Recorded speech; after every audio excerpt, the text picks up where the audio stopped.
And I figured I didn't want to be the old guy. I'm going to come back when I was young and look good. Not that I didn't when I was older. So this is a picture of myself and my brothers. And family was very, very important to me. And so you've got John on my left, and Charles on my right, and George and Sylvester in behind. Now, we had an additional brother named Andrew. He was a half-brother, actually. But unfortunately, he was one of the thousands of people who passed away during the American Civil War. And Andrew died at the Battle of Pittsburgh Landing, better known as Shiloh. We also had a sister named Charlotte who died relatively young, and that's an unfortunate thing to remember about those of us who were born in the 19th century, is many times we had at least one, sometimes several siblings that didn't make it all the way with us. Now, I was fortunate enough to have brothers that I was very close to, and I was fortunate enough to have a lot of older role models, which was fantastic because I really grew up in a very interesting time period. Now, I was born in 1852 in Van Buren County. Now, I'm having a little bit of trouble seeing you folks out there, so forgive me, but how many of you have been to Van Buren County? How many of you could find Van Buren County on a map? I could. You could. Well, Van Buren County had a lot of little communities back when I was born, and many of those communities are no longer there. But one of the ones that was there when I was born, and is still there, is the town of Hillsborough. And Hillsborough would have been the closest community to where I was born. I was born on a farm outside of town. Now, over in Van Buren County, one of the famous landmarks they have is the grave of Chief Black Hawk. Now, who has heard of Chief Black Hawk? Very important figure in Iowa history, right? Well, Chief Black Hawk, as it turns out, really didn't live too far outside of my lifetime. Now, Chief Black Hawk was a legendary figure, and his image still loomed large over that part of the state when I was little. He'd only passed away in the late 1830s, and so his memory was still recounted by many of the people that were from that area. And so I grew up hearing all of these fascinating stories about the Sac and Fox tribes that lived in the area and Chief Black Hawk, because many of the people that were there, who were older, were his contemporaries. Now, Chief Black Hawk, one of the other interesting things about him was that he was a published author. And in fact, he wrote the first indigenous autobiography that is known to exist. And so he was really good at making sure that people were aware of the Sac and the Fox. And so even from an early age, I was exposed to that type of culture. Now, the unfortunate thing about Chief Black Hawk is he's probably not buried here. This is at the Iowaville Cemetery.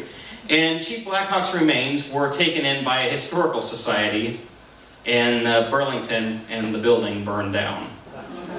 And it's thought that Chief Black Hawk was probably in there, his remains rather, were in there when that happened.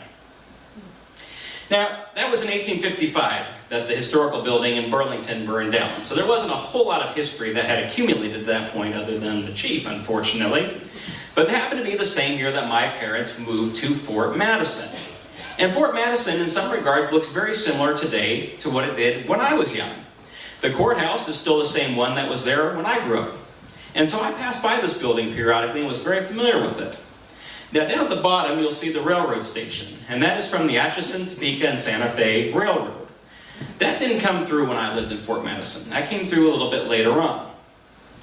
But I was living in Fort Madison when the first train came through. And that was a very, very exciting moment because that was the apex of technology at the time. There was no other form of transportation that was as reliable, as consistent, and as quick as the train. And I very quickly fell in love with the railroad. And I knew that the railroad would shape my life. I just didn't know exactly how it would yet. So as I grew up and went through Fort Madison schools, I tried to think about what I was going to do, like most children, when I grew up. And I ended up attending Fort Madison Academy, and I made up my mind that I was going to be a teacher because I wanted to pass on those stories. And I liked being around people so much. That was an important part of who I was. Now, I could have stayed over on the eastern part of the state, but I decided to follow the advice that everybody was saying at the time, go west, young man. And so by 1872, I had done just that. And 1872, you have to understand, was a very interesting time period in American history. The Civil War was over. There was a lot of carnage from the Civil War, but there was also this strange optimism that things were going to get so much better. The technology was improving. We were at the height of the Industrial Revolution, and it seemed like there was endless amounts of land in the West. Anybody could move west and become a landowner and become successful. And so I initially took a job teaching at a rural school in Crescent Township. Now, the problem with Crescent Township was there wasn't a whole lot going on there. And it was very easy to get bored there. So after a year, I threw up my hands and I went back to Fort Madison. And I had decided that maybe teaching wasn't the right thing for me. You know how that happens sometimes, right? Well, I had a little bit of a change of heart, and it turns out that that was most fortunate. Because I decided to come back, and instead of teaching in Crescent Township, I moved to Macedonia Township. Now, there's quite a distance between Crescent and Macedonia Township. So you can see here, Potawatomi County is quite large. As a matter of fact, there were attempts throughout history to break it into 2 counties. Now, Crescent Township, the one advantage is that it was only a few hours ride from Council Bluffs. Macedonia, well, let's just say if I was bored in Crescent Township, Macedonia Township wasn't exactly a step up. Now you have to understand, during that time period, the communities that existed were pretty few and far between. Now if you look here at this map, you'll notice that there are some names that are probably pretty familiar to you still. Of course, Neola and Minden, Avoca and Walnut, those are all communities that are still around. I'm told that Newtown no longer exists. Of course, Council Bluffs is still around. But you'll notice there's a lot of these places that have P.O. behind them. And those show up on maps and kind of look like cities or towns, but they're actually just post offices. And most of them are glorified settlements at best.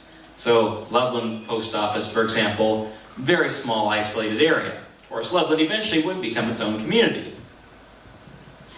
So in addition to just kind of generally being bored, there was a lot about teaching that in the real world just really didn't appeal to me. So the one-room schoolhouse was pretty much standard across most of the state throughout the 1870s and 1880s. It was, of course, much longer in some places, but that was really the golden era. And then in the 1890s, you started seeing the first of the township consolidations.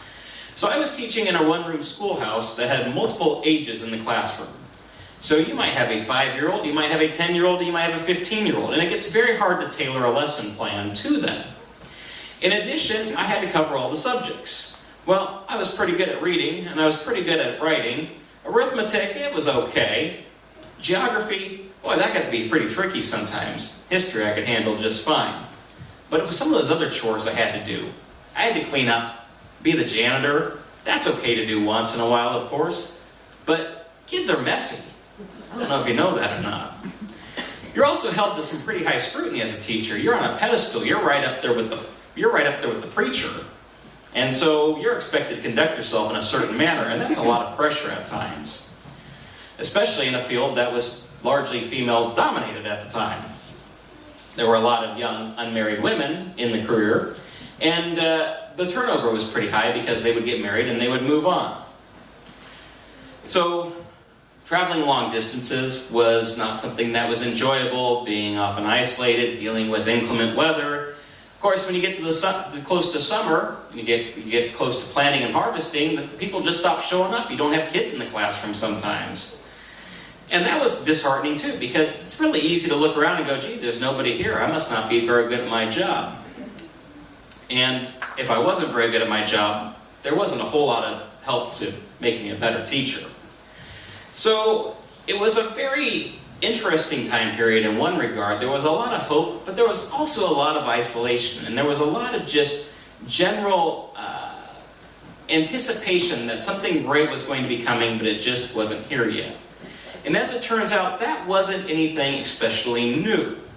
So if we wind back the clock a little ways, let's talk real quickly about the Mormons who came through here, because they would have found something very similar in terms of their general attitude and perspective only about 30 years before.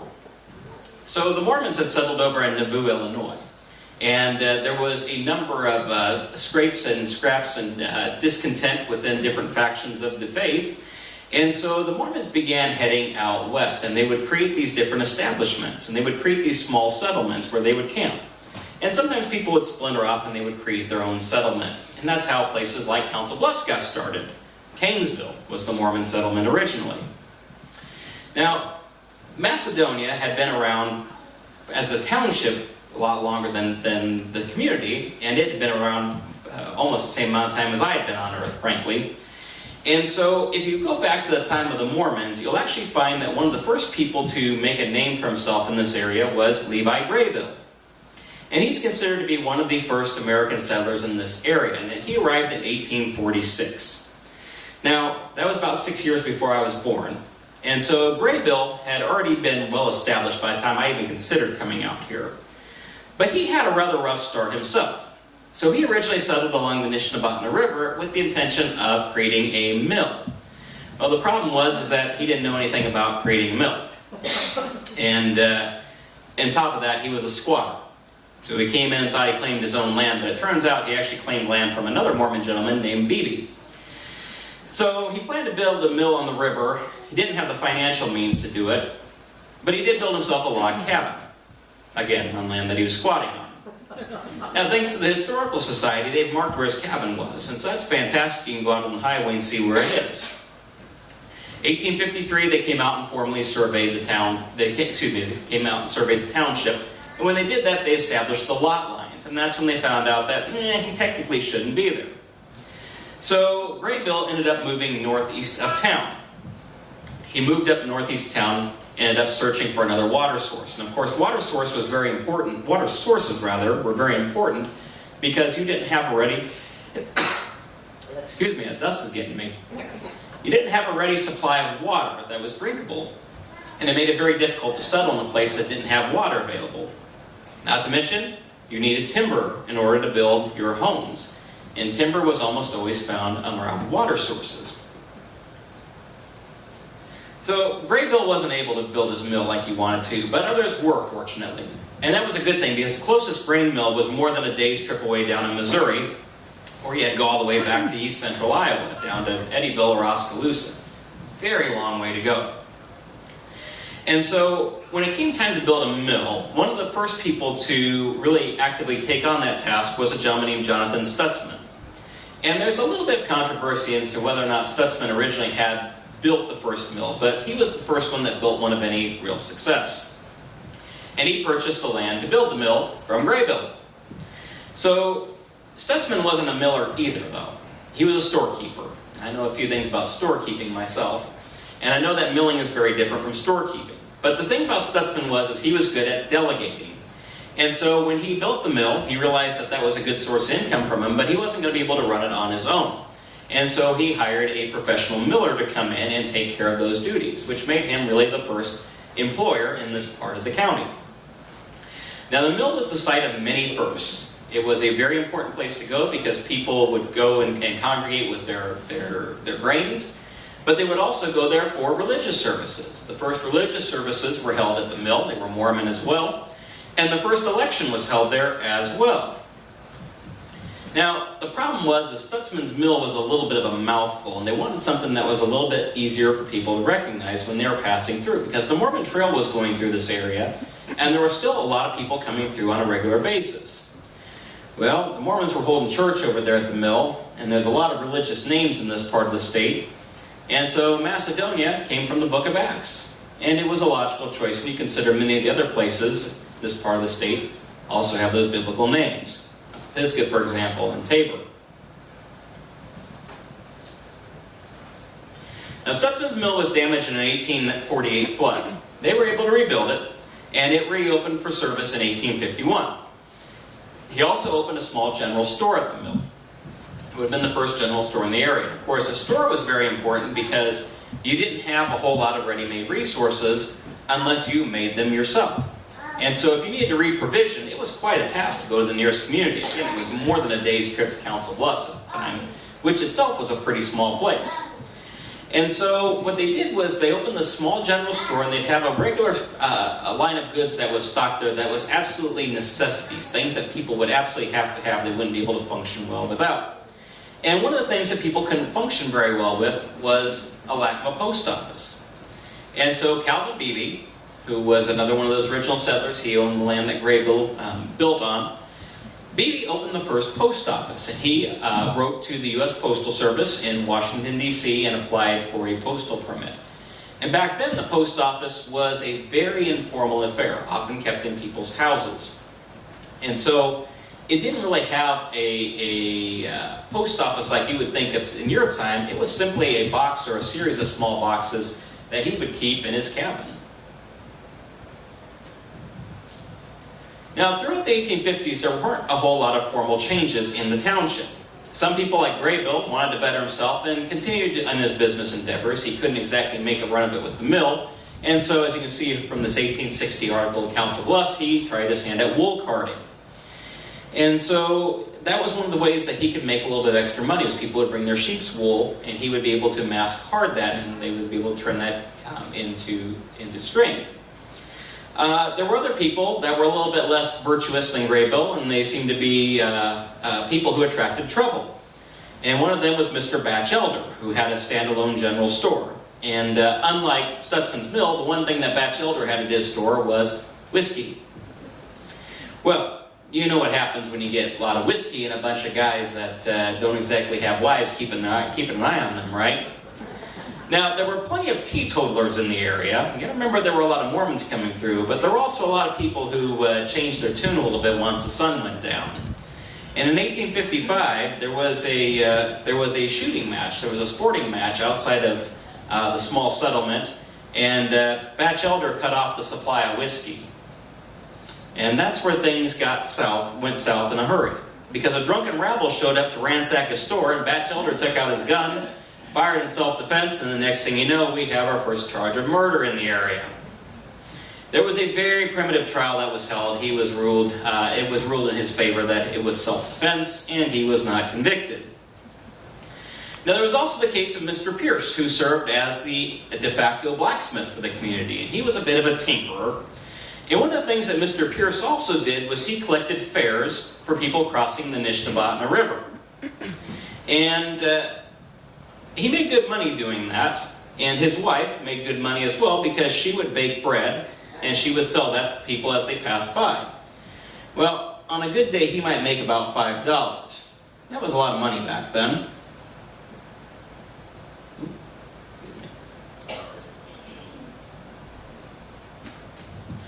Technology, that's the one thing they don't teach you when you come back, to figure it out on your own.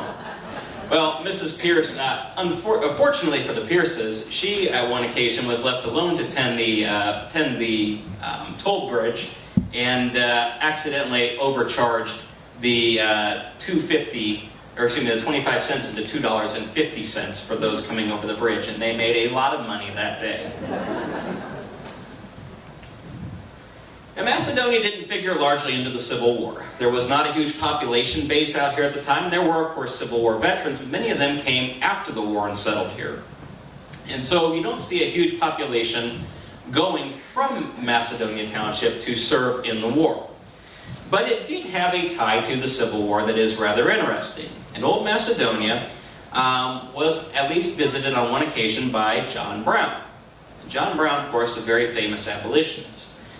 And Brown was very instrumental in helping people who were enslaved get to freedom. Well, there were a lot of people over by Tabor who were abolitionists. There weren't as many up in this area, but he did at least on one occasion bring through a group of slaves in a covered wagon. And they acquired a staying at the house of Alan Shin, who was a resident here in the township. There wasn't enough room, and so they eventually went on to Grove Township. And so this didn't factor very heavily. You're not going to find a whole lot of Underground Railroad stories or things like that about Macedonia Township. But it is interesting to note that John Brown passed through here 6 months before he led his famous raid on Harper's Ferry, Virginia, which of course he was hanged for because it was considered treason. A lot of people consider that to be one of the touch points that started the Civil War. And so it's just one of those things, it's a little quirk of history that doesn't really maybe have so much of an impact on a national scale, but it's worth noting that Macedonia at least saw this important individual. Now, of course, people here were very patriotic, and so Independence Day was celebrated widely in the township. And especially after the Civil War, people really had a lot of reason to be thankful. Now, if you look at the Civil War era itself, Abraham Lincoln won the county. He won Potawatomi County in the election of 1860. But interesting enough, Macedonia Township itself actually went for Stephen Douglas. It sounds less impressive when you consider the number of votes. Douglas got 16 votes, Lincoln 3. You have to remember, only the men could vote at that time, too. There were plenty of people who really, frankly, didn't care a whole lot about slavery. It wasn't a huge issue in Macedonia Township. And people that lived here, they had bigger fish to fry than to worry about the Union, because most of them were trying to keep their families alive or themselves alive. You have to remember, it was a very primitive existence. And so when the Civil War was finally over, and people started moving around, it was because a lot of resources were suddenly freed up. And one of those resources was steel, and was iron. And so the railroad was able to capture that and start moving more of those train tracks into western Iowa. And so the Civil War itself may have not had a direct impact on Macedonia Township, but its aftermath did. Now again, I was a teacher at the time. Teacher and pastors, they're put up on that moral pedestal, but aside from that, they're also often the first people that newcomers develop relationships with. And rural teachers were by and large seen as the ultimate pioneers, because not only were they coming out and living in these very difficult circumstances, but people did start to recognize throughout the 1870s and 1880s that it was a difficult profession. And so eventually the Independent School District of Macedonia was created from the township. That was 1881 that happened. And the brick schoolhouse was built for $5,210, which was a bargain even in 1881. Bet you can't guess who was on the school board. Yeah, it was me. I left education formally, though, in 1875. I had had enough of it. And in 1876, I got interested in storekeeping. And so, at that time, again, there were a couple small general stores in the area, but the settlers were beginning to become more and more numerous. There were getting more people in the area, and those people that were getting into the area were more and more ambitious. And Reuben Woodmansee is one example. He was a Civil War veteran. He was wounded seriously in Atlanta, Georgia, barely survived, but he eventually made his way here, and he was one of those people that opened up a small store. There was also a gentleman named William Tompkin. He was an English immigrant. He had a fine accent, and he was instrumental in cattle breeding. And cattle breeding not only was important because it was a source of meat, but it was allowing a bigger dairy industry to also start to take root. And so as these people moved to the community, they brought new skills. Now, as I looked to move out of teaching, I looked around to see what sort of opportunities there were. And there was a general store owned by John Hanthorne and Ohio Knox. Ohio Knox was the postmaster at the time. And they were looking to get out of the business. At least Hanthorne was. Knox, he was not quite as sure. He ended up getting back into the store business, actually. But I bought into it with Mr. Heisiner, who was a colleague of mine from Glenwood. And we became business partners. Now, we ran that for a few years, and in late 1878, he began to discuss getting out of the business. And I decided I needed to make some changes as well. And so in early 1879, I bought him out and began running the store full time. Now, general stores during that time period were important for a number of reasons. Not only were they a place to go to get your merchandise and the things you needed to survive on a day-to-day basis, but it was also the lifeblood of the local economy. Because cash money wasn't in ready supply. It was very hard to get paid in coin, and the cash was all issued by the banks at the time. And so it allowed for not only goods to be traded, but it provided a credit system. People were able to come in and buy things on credit and then pay them off in the fall when the harvest came in. And that barter system also allowed people to come in and bring in things like butter and eggs and be able to trade that for other goods. And so it allowed people to be able to share in their resources and share in what they were able to offer, which by and large helped the community flourish. They connected people together. The stores also served as a place where trends were set, because people came in and they looked at what other people were buying. And they said, that's something that they're using over in this house. Maybe that's something we need to do. In terms of social hubs, the general stores became gathering places. People would sit around and they would visit with each other and they would discuss news, sometimes dubiously. And they would have formal clubs and informal clubs both that would meet there. In 1880, the railroad came from Hastings to Carson. The Old Town was not a formally laid out community, so when you think about Old Town Macedonia over here to the west, it was not laid out in streets and lots and platted out like a community would be today. It was just more of a cluster of homes and houses and businesses that had kind of grown up together. It wasn't really formally established. And it was also reliant solely on the Nishnabata. And so as railroads began coming through, the need for the river became a little bit less prevalent. The railroad, when it came through, did not recognize Old Macedonia as a formal town because it wasn't formally laid out. And so, because of the river, they took a different route. And they saved themselves some money and they went a route that was less prone to flooding. The problem was, of course, they bypassed the Old Town. Well, people didn't let that stop them so much. So how do you create a town? What do you need to create a town? We'll open this up. What do you need to create a town? How do you create a town? Post office, absolutely. Post office is a great thing to start with. What else do you need in a town? Houses. Houses. Sure. You need somebody to come in there and do the real estate piece of it. What else? Church. Schools and churches. You need those social aspects. What about the most practical things? Roads. Yeah. You have to have roads in a town, right? And so the town was originally laid out as Clayton City, was what it was going to be called. And B.F. Clayton was Mr. Woodmansey's partner, and he was involved heavily with the town lot company. And so they hired a surveyor from Council Bluffs to come out and lay out the town itself.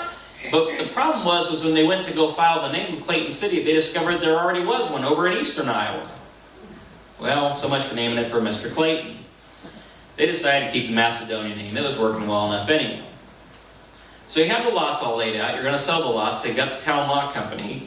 I said it a minute ago, you need roads, right? What do you do with the roads? Well, you have them surveyed out and name them after all of your friends, right?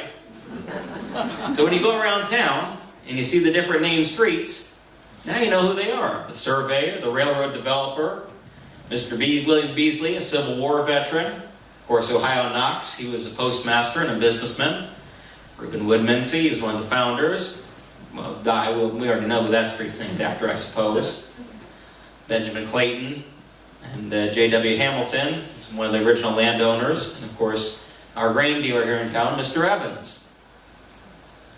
Now getting the town to move was sometimes a bit of a challenge. Not everybody was as keen on the idea of moving the buildings in here, and so sometimes they took a little bit of evasive action while people were out of town and moved them into the new community for them. Sometimes people weren't very popular for that reason afterwards. Moving the buildings actually was a little bit more simple than what you think it might be. Because you have to remember the buildings at that time were all timber frames. So they were, relatively speaking, fairly lightweight. They were mostly one story. They weren't terribly big. And they were made out of wood. So it was fairly easy to hitch them onto what they called a truck, which was basically just a frame with wheels. You could pull those across the field by a horse, or if the weather was inclement, that actually worked in your favor, because if you had a little bit of snow and ice, you could put them on skids and bring them over like they were giant skiers. Now, the downside, of course, to wood frame buildings is that one errant cigar and the whole thing goes up in smoke, right? Well, guess what happened here in town? March 6th of 1882, the business district is destroyed by fire. That included most of the social and entertainment areas here in town at the time, including the bank, the billiard hall. That was a big loss. The barber shop, and the livery stable. Unfortunately, my store was also in the list of things that went up.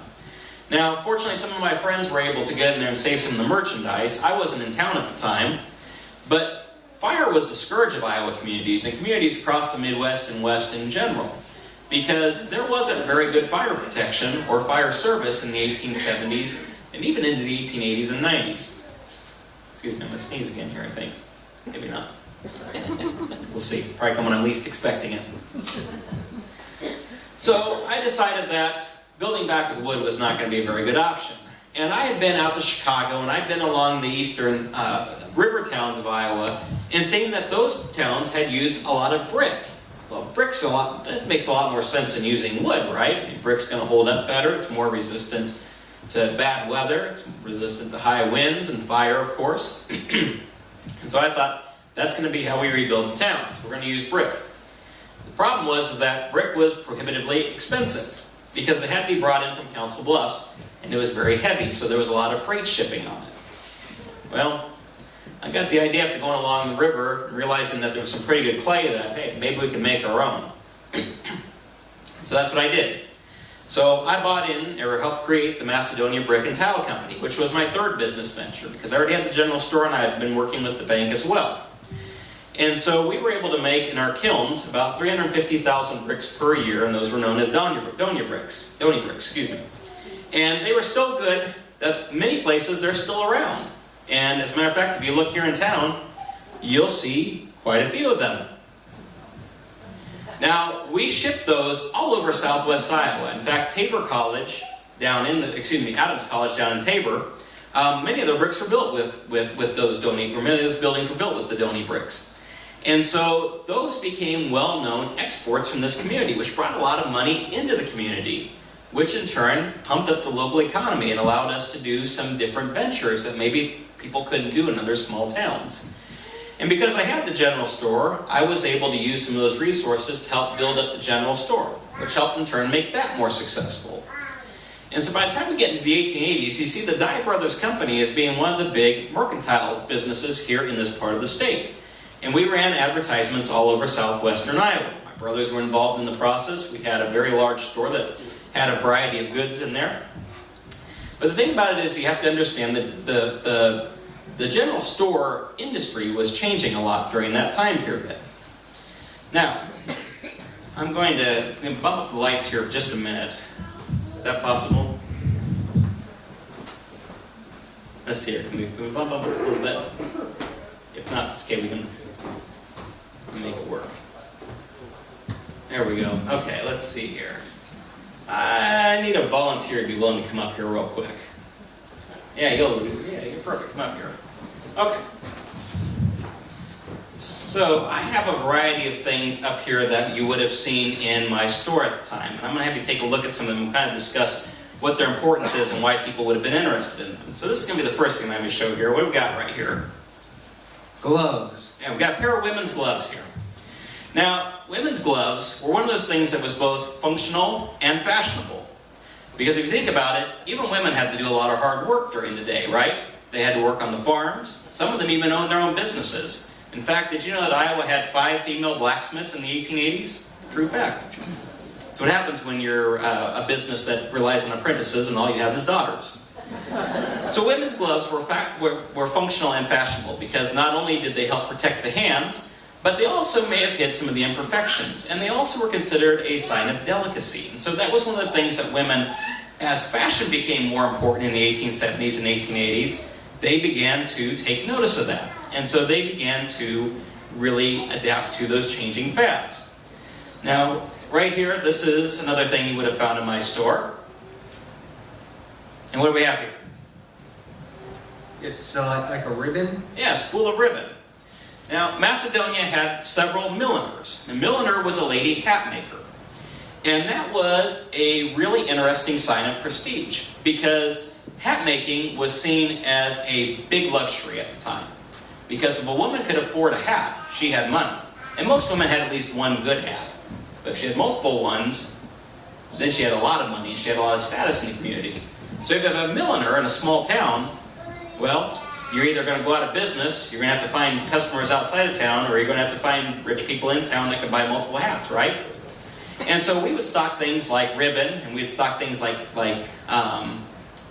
flowers. We'd get flowers in, and they could use those fake florals in their hair as well, or in their hats as well. And so that was something that women really were able to take advantage of. All right, you're doing a great job here. What do we have here? Book. We do have a book here. That's fairly self-explanatory, right?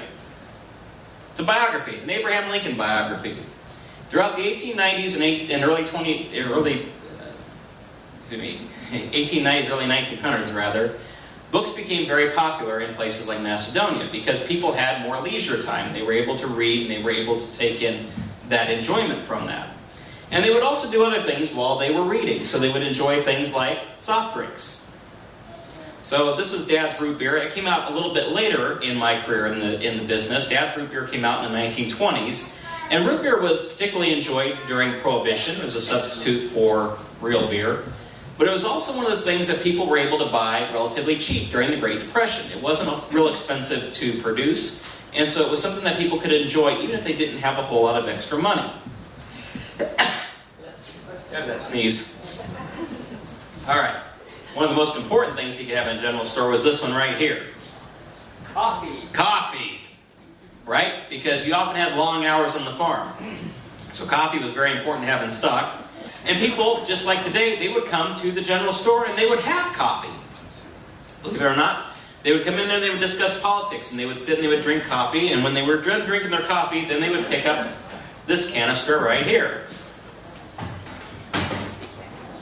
Easy with that, it's an antique. Tobacco. Tobacco. Yeah, chewing tobacco, right?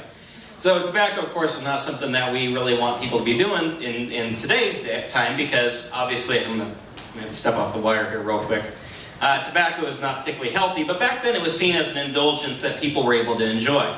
So you would sit around the stove in the store, and you would do your chewing tobacco, and then you would spit it into this thing. One grade A spittoon. And this was something that people did when they came out to discuss the politics at the time. So they would sit around, you have to remember, men were the voters at the time, and they would chew their tobacco, they'd spit it in the spittoon, they'd visit with each other. He's looking right there in my ledger book. One of the things that's also in the ledger book, there's newspaper clippings. There was an interesting fad that began in the 1890s of scrapbooking. And people would cut out articles that they found interesting in the newspaper, and they would save them. And they would also save things like postcards. And so we kept a ready supply of stationery and things like that at the store, including fountain pens. And that was one of the things that people would use on a regular basis, because they were able to actually take the time to sit down and write to one another. And the post offices were so much better connected by them, they were able to use that as a form of communication. Okay, I got one more thing I'm going to show here real quick, and this is my favorite thing of all. So, what do we have here? A lantern. We have a lantern here. Now, a lot of people think this is a railroad lantern. This is actually technically not a railroad lantern. Could have been used by a railroad. But this lantern here is actually a farm lantern. So this is what you would have used on a bar, out in a barn. You could have had it hanging in your barn or something like that. What I want to draw your attention to is, if you look here at the front, if you turn it around here, there's some letters on there. What do those letters say right there? What letter? Right there. O-V-B? OVB. Now, OVB stands for Our Very Best. This was the third of 5 lanterns in this particular line of the Spencer Hibbard Lantern Company from Chicago, Illinois. And what this indicates is that there was finally a time where people were branding their merchandise. So when the early general stores were founded, you usually had one item to choose from. Well, by the time my store got large enough to have things like this, we were selling maybe 5 or 6 different brands of lantern. You could come in and buy big ones, small ones. Maybe you didn't like this brand, you could get something different. And so there was a large variety of choices that were available during that time period for consumers. Let's give him a round of applause. He did fantastic. Thank you very much. Okay, as I hinted to earlier, Macedonia State Bank was something else I was heavily interested in and helped to create that as well. It opened in 1880 and opened originally in the general store before the fire. And we did pretty well in the first few years. The fire took the bank out, but in 1894 we rebuilt it.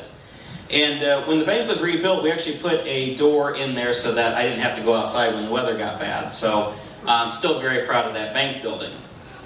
Now, banks during the time period, they were instrumental in providing not only credit for the landowners, but in many cases the banks were still issuing banknotes. And those banknotes would be redeemable in gold and silver coin.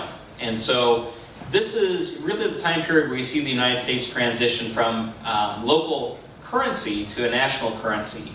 And the problem with banks during that time period is that it was very easy for them to become insolvent. So there were a lot of banks that turned over very quickly. Fortunately, ours was able to stand that test of time. Of course, we moved the post office into the new town as well.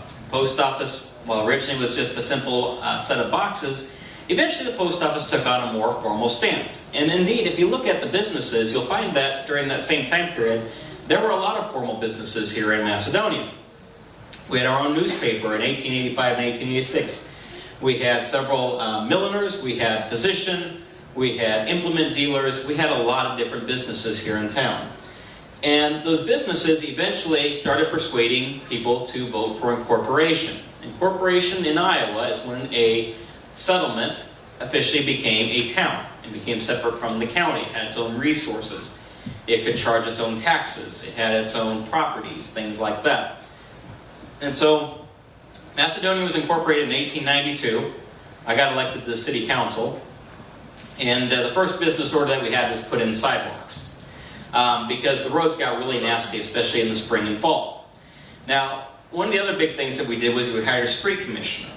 And the street commissioner was very important in town because he went out there when the snow started melting and pushed all the manure out of the way. Because you have to remember, in 1892, we were still relying on horse and buggy. By 1902, New Macedonia was the Macedonia. It was the community in this area that people came to, the farmers relied on it. People really saw it as a place that was successful. And the railroad kept feeding into that. And so while the community itself never grew to any real huge population number, it was always seen as a place where people went to. It was a destination on that. Now, there were a lot of other changes going on at the time, and some of those were national. Now, in 1892, I backed President Grover Cleveland. Now, you have to understand at the time, there were two political parties. There was a Democrat and a Republican, much like there is in your time, but they were both kind of weirdly progressive, just in different ways. There was sort of a fast progress and a slow progress. And so Grover Cleveland was sort of the slow progress. And so he was in favor of things like tariff reforms. He wanted to see the prices come down on goods. He also was big into civil service reform. He wanted to see the jobs that were, especially at the federal government, moved from a sort of a system where people appointed their friends to a more merit-based system. He was also very much anti-monopoly. He didn't like to see the big businesses conglomerating into industries that controlled every product there was. He was big in pension reform, especially among Civil War veterans. He wanted to reform how immigration was done. The immigration laws at the time were very loose in the United States. And he also was a proponent of the homestead law, which enabled people to obtain land cheaply and improve it. Now, in 1892, Cleveland lost. In 1892, Cleveland won. He beat out Benjamin Harrison, who lost. He was the incumbent president. Benjamin Harrison was popular in Iowa. And so, even though he lost Potawatomi County, a large reason that the election went the way it did in the state of Iowa was because we had a homegrown candidate, James Weaver, who was from Jasper County, and he siphoned out a large part of the vote. Now, 1892, again, it was kind of a slow progress. By the time 1896 rolled around, I had moved over into the Republican camp, which was voting in favor of William McKinley. And William McKinley also had a real reform mind to him. He was really wanting the economy to grow, and so he saw that the economic growth being best driven by stimulation. And so he wanted to really put forward a lot of business opportunities. He wanted to make sure that local businesses were protected from outside and international companies. He wanted things people to stay local. And he was also a big proponent of civil rights. McKinley was very popular, much like Benjamin Harrison in Iowa. Carried over half the vote. William Jennings Bryant was the Democratic candidate, was fairly unpopular at his time.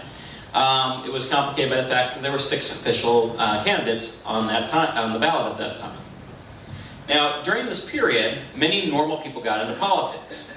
And that was because technology allowed them to do so. People didn't have to work on the farm as much as they did before. There was better communication. And so here in Macedonia, people became more interested in politics. And our store was a hub of that. And there were lots of conversations here. And eventually, they persuaded me to run for the Iowa legislature. And so I did that in 1906, and I won by 14 votes.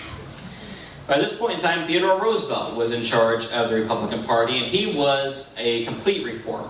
And so when I went to Des Moines, I supported Theodore Roosevelt. I wanted to see his trust busting go into effect and regulation of big businesses. I was supportive of his reforms against monopolies. I wanted to see a little bit better regulation of the railroads because they were doing a lot of strange stuff here, and they were doing some weird investments in Iowa. It was hurting Iowans because it was cheating some of them out of their land. I also favored tariffs to protect American industries. I wanted workers to have fair wages and conditions, but I still took a pro-business stance. I saw that there was room for successful business without cheating people, because that's how I did my business. And so, in my opinion, there was no reason why they couldn't do that on a bigger scale. And of course, I was a big proponent for agriculture. We saw this as a time period where there was a lot of good government. We wanted to make sure that it stayed that way, and so we passed a lot of anti-corruption measures. And we wanted to make sure that there was good public education, because our thought was that a well-informed population was going to be a well-voting population.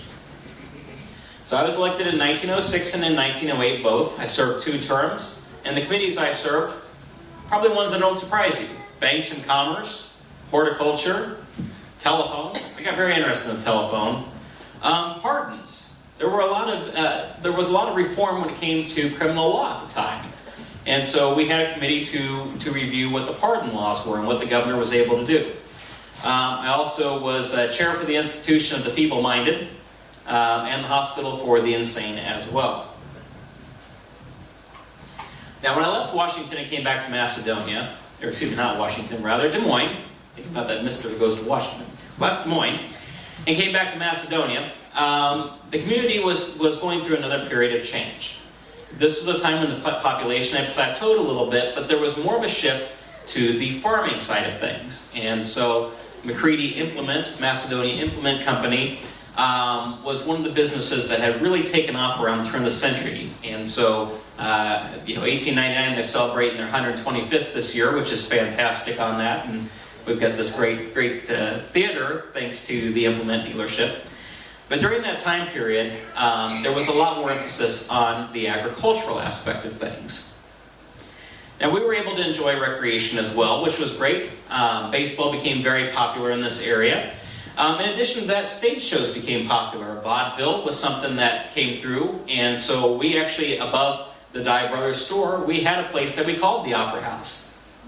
And not only would we have productions there, but we would have social events there, and people would come there for things like lodge meetings and town banquets. Eventually we built a town opera house, and it was a pretty good place, and it stood there until the 1930s when it burned down. The service station ended up buying that land afterwards, and they did pretty good business there as well.